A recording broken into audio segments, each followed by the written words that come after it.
Yang tadi Bapak sudah jelaskan, kenapa kita punya konstitusi bermasalah, regulasi bermasalah. Karena orang yang mewakili kita tidak bicara masalah Papua.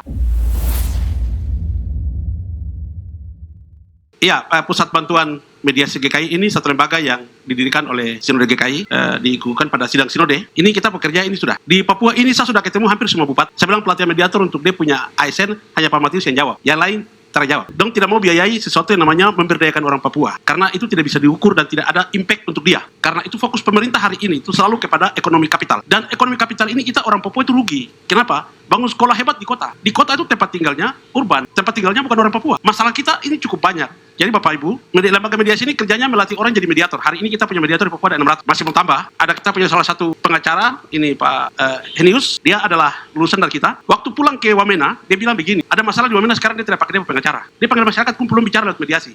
Dia selalu bilang, kakak terima kasih. Lewat mediasi masyarakat terasa puas karena masalah mereka selesai. Kami latih terus. Dan masih mau latih terus. Satu program yang punya PBMGKI hari ini adalah namanya mediasi naratif. Bapak dan Ibu, seluruh konflik di dunia ini, bahkan dari Taman Eden, itu dibangun dalam narasi. Masih ingat waktu Tuhan Allah tanya, Adam, di mana itu Hawa? Dia karang. Narasi ini sudah dari Taman Eden. Masalah Papua paling banyak itu bukan ada di masalahnya. Bukan ada di case to case. Ada di narasi. Orang ke Jakarta, bahasanya sudah diedit. Mewakili Ondo Afi, tapi kalau sudah di Jakarta sudah dikasih uang, bahasa dia itu kemudian diedit masuk istana. Betul kan? Yang tadi Bapak sudah jelaskan, kenapa kita punya konstitusi bermasalah, regulasi bermasalah. Karena orang yang mewakili kita tidak bicara masalah Papua. Yang tadi Bapak Jens bilang, sampai di Jakarta diedit. Keluarlah kita punya undang-undang nomor 2 ini. Undang-undang nomor 2 ini rohnya sudah berbeda. Tadi Bapak James sudah sampaikan. Kalau dulu uangnya langsung kepada hibah. Sekarang tidak. Dalam PP 106 kita harus berjuang sampai rubah. Siapa mau berjuang? Kohesi sosial kita di masyarakat ini kacau. Jangankan orang lain Bapak Ibu. Kita orang sentari saja, satu kampung saja tidak bisa bersatu. Bagaimana kita mau memperjuangkan sesuatu bagi masyarakat banyak kalau kita tidak bersatu? Nah, tadi Bapak James tanya gereja jadi. Ini tugas gereja. Gereja bertanggung jawab terhadap orang Papua. Yang dipertanggungjawabkan gereja adalah, saya lihat ini kalau WA Group sampai jam 3 pagi juga masih ada komentar. Yang paling banyak kita pernah sentari lagi. Debat-debat kita itu debat kusir. Perdebatan tidak masuk akal. Sok-sok pintar di grup macam guru. Bukan, soko guru lagi. Nasihat, kasih aturan. Di sini, debat di sini. Supaya jangan kita cuma nonton ILC. Bikin ILC Papua. Kalau Bapak Ibu perhatikan tokoh-tokoh yang cerita tadi, masalah Papua sudah dijelaskan mereka semua. Baik dari aspek regulasi, sampai cara bagaimana kita pulang kampung. Bapak Ibu, siapa yang kamu tipu semua ini? Kau bilang kau kampung mana? Kau berumah di kota. Kampung orang lain yang urus. Tidak pernah turun kampung. Kita baru belajar dari Billy ya. Billy dengan teman-teman di Yobo ini. Mereka baru semangat bangun kampung. Jadi kalau kita bicara orang Papua siapa yang kasih rusak? Kita mulai dengan clipping genocide. Ini bukan bikin takut. Ini konteks kita. Hari ini dan ke depan kita harus rumuskan.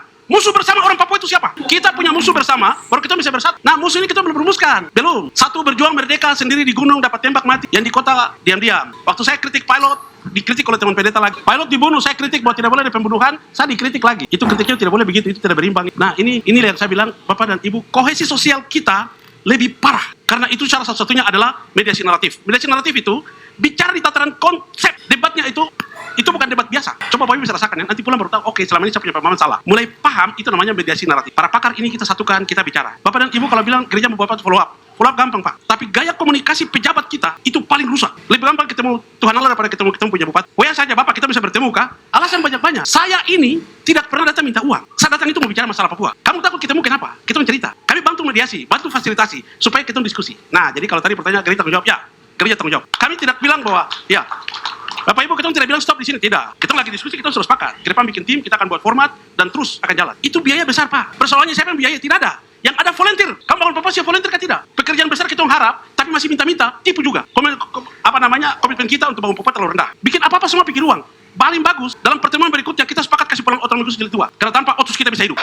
Betul kan? Itu juga kan tipu juga. Nanti pergi pada yang komentar tidak mungkin. Nah, ini kan kita sudah. Ya, Bapak Ibu, saya bicara agak emosi itu kenapa?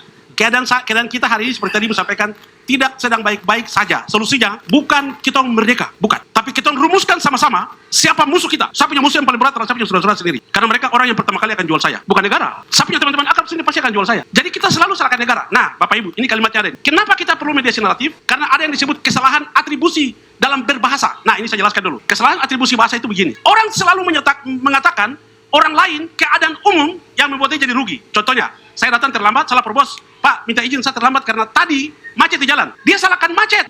Bapak bisa paham? Orang salahkan keadaan seolah macet yang menyebabkan dia terlambat. Kalau dia cakap, kenapa tidak berangkat lebih pagi? Atau jalan potong? Kita ini mulai ditinggalkan oleh Belanda. Hidup kita seperti di dalam zaman penjajahan. Belum merdeka dan tidak mau merdeka. Selalu minta-minta saja. Padahal tanpa apapun juga kita bisa bangkit. Di kampung itu udah makan minum. Kenapa setengah mati pergi di tempat lain? Anak kampung keluar, yang sudah mulai besar sedikit, takut. Nanti keluarga datang itu minta uang, jadi bikin rumah di kota. Tambah jauh lagi. Ada security lagi. Ini kan keadaan kita ini. Jadi Bapak dan Ibu, kesalahan atribusi itu, kita bikin seolah-olah negara ini Mediasi ini mau mempertemukan. Kalau negara yang salah, mari kita dialogkan. Kalau itu masyarakat punya kesalahan, kita dialogkan lagi. Jadi jangan sembunyi. Kita cerita supaya sebuah rumusan bersama kita bikin konsep yang baru. Mulai hari ini kalau kau mau bicara bangun Kabupaten Jayapura, kita bangun sekolah yang terbaik mulai dari kampung. Kau punya kabupaten juga. Kalau ada pemerintah bikin sekolah di kota, kami palang saja, bilang bangun di kampung. Karena di kota dan di sekolah itu orang-orang Amber semua. Betul kan?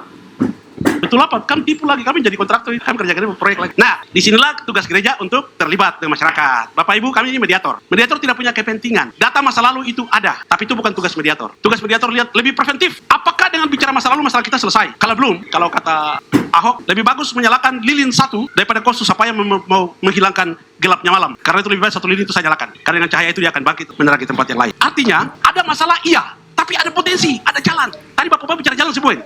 Mulai dari regulasi, mulai dari contoh, mulai dari mekanisme penyusunan anggaran dari kampung. Waktu rapat di kampung kok kemana? Kok di situ bantu kepala kampung. Rata-rata kepala kampung punya pengetahuan rendah, bantu dia. Rapat tidak ada, nanti hasil rapat perlu protes kiri kanan. Ini kan kelakuan kita nih. Ya, ini Bapak Ibu saya ingin supaya kita sadar. Hari ini kita tidak sedang baik-baik saja, itu adalah kelakuan kita sendiri.